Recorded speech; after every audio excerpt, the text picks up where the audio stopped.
Alright, well, I've cleaned everything. Lots of dirt came out of there, but it wasn't smelly.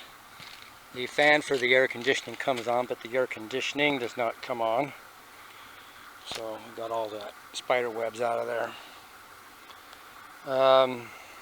So I've looked at the connections, and I'm guessing it's could be that motor itself. It just went to open. You know, it was trying to short, and that was the hard sound I heard.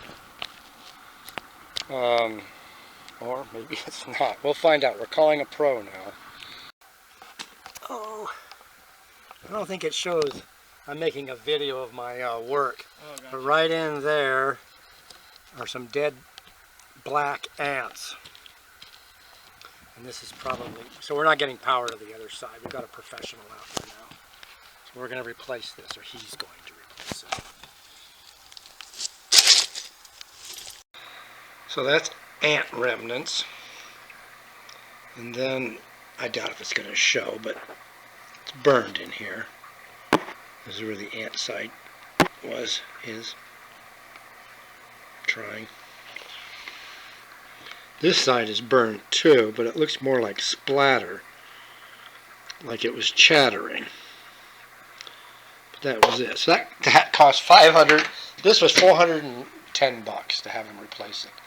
Could have done it myself. I'm not going to get into it. Anyhow, that's about a $50 part. And so anyhow, it's done. Works fine. Alright, so we got that fixed, but we replaced it. It was a few months later. This is a few months afterwards. Put that up, and a little extra ducting. I think that's 3 ton, yes. Not cheap.